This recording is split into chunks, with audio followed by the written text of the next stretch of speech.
She woke up because of a small green light. At first, she thought it was coming from outside the window, but when she opened her eyes, the light was inside her room, a tiny green dot glowing in the dark.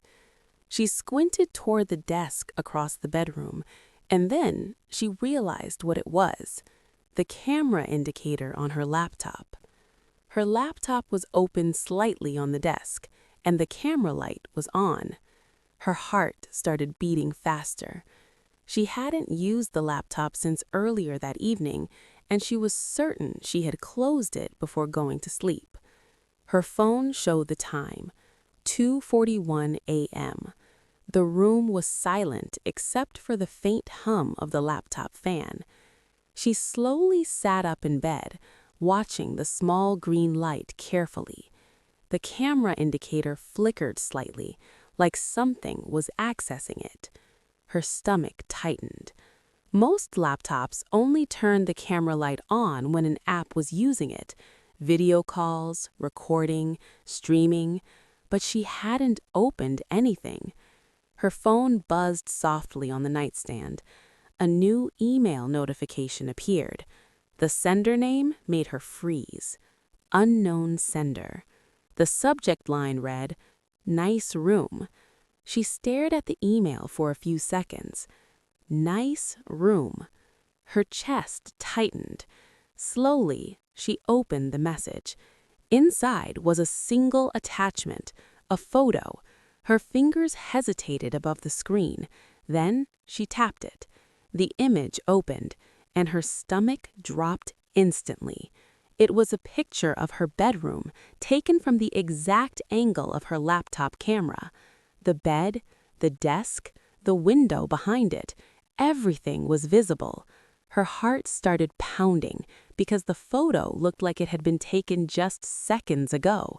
The room in the picture looked exactly the same as it did right now: dark, quiet, except for one thing.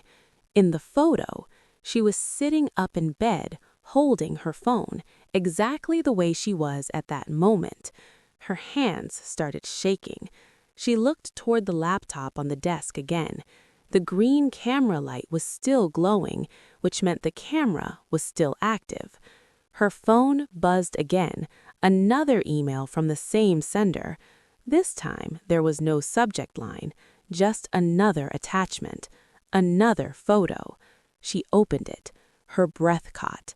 This one was zoomed in closer, focused directly on her face, taken only seconds after the first picture.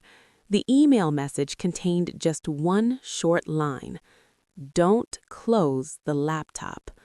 Her heart started racing because slowly, very slowly, the laptop screen on the desk began to move, tilting upward, opening wider by itself, like someone on the other side was adjusting the camera. She froze. The laptop screen kept moving, slowly opening wider, until the camera pointed directly at the bed, directly at her. Her heart pounded in her chest because she hadn't touched the laptop and there was no one else in the room. The green camera light glowed brighter now. Her phone buzzed again. Another email from the same sender. She opened it quickly. A new photo loaded. Her stomach dropped. It was another picture of the bedroom, taken just seconds ago. This time, the frame was wider, showing more of the room: the desk, the wall, the door behind her. Her eyes moved slowly to the corner of the photo, and that's when she noticed something strange. In the reflection of the laptop screen, there was a faint shadow, standing near the bedroom doorway. Her breathing stopped. She slowly turned her head toward the real door behind her. The hallway outside the room was dark, empty, no one there. Her phone buzzed again, another message from the sender, but this time it wasn't an email. It was a short chat request. The username showed only one word: viewer. Her hands trembled as she opened the message. A single sentence appeared: "Turn around again." Her stomach twisted because she had just turned toward the door a few seconds earlier, which meant the person watching the camera had seen her do it. She slowly lowered the phone. Her breathing had become shallow. If the person sending the messages could see her turn toward the door, then they were definitely watching through the laptop camera. Her eyes moved back to the desk. The green camera light was still glowing. The laptop screen was now fully open, facing the bed perfectly, like someone had positioned it carefully. Her phone buzzed again. Another message from viewer appeared. She opened it. This time, it wasn't text. It was a short video clip. Her stomach tightened as she pressed play. The video showed her bedroom. Same angle, same lighting. But the footage was from earlier. She could see herself lying in bed, completely asleep. The timestamp in the corner showed 2:37 a.m.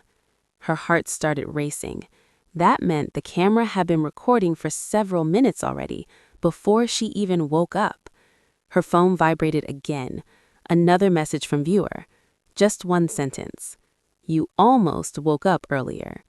Her chest tightened, because that meant someone had been watching her sleep in real time. Her eyes darted back toward the laptop, trying to imagine someone on the other side of the camera, some stranger staring at the screen, watching every movement in her room. Her phone buzzed again. Another message appeared. Viewer, don't worry. A second message appeared immediately after. Viewer, I'm not far away. Her stomach twisted. I'm not far away. The message stayed on the screen. Her hands felt cold. If the person watching her laptop camera was nearby, that meant they could be in the building, maybe even on the same floor. Her eyes slowly moved back to the laptop on the desk. The green camera light was still glowing, still recording, still watching. Her phone buzzed again. Another message from viewer appeared. Viewer, look at the window. Her heart started pounding faster. Slowly, she turned her head toward the bedroom window. The curtains were half open. The night outside was quiet. At first, she didn't see anything, just darkness. Then something moved. Across the street, on the roof of the building opposite hers, a small blinking light. Her chest tightened because she recognized that kind of light. It looked exactly like the tiny indicator lights used on cameras or drones. Her phone buzzed again. Another message appeared, instantly. Viewer, better angle from there. Her breath caught. She looked back toward the laptop again, then toward the window, her mind racing. Someone could be watching from outside with a camera while also controlling her laptop remotely. Her phone buzzed again. Another message appeared instantly. Viewer, don't worry. A second message appeared immediately. Viewer, I'm closer than that. Her stomach dropped. Closer?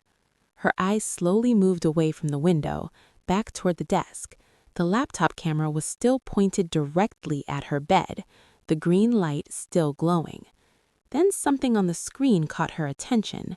A tiny icon in the corner of the laptop display. A video call window. Minimized.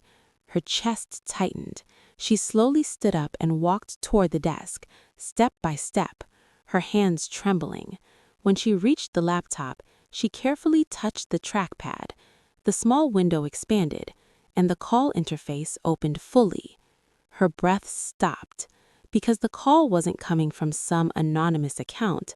The username on the screen showed the name of a local network device, guest device, apartment Wi-Fi, which meant the person watching her camera wasn't across the street. They were connected to the same Wi-Fi network, somewhere inside the building, maybe even on the same floor. Her phone buzzed one last time. Another message from viewer appeared. Just 3 words. Good night. At the exact same moment, the green camera light on the laptop turned off. The call disconnected, and the room went completely silent again.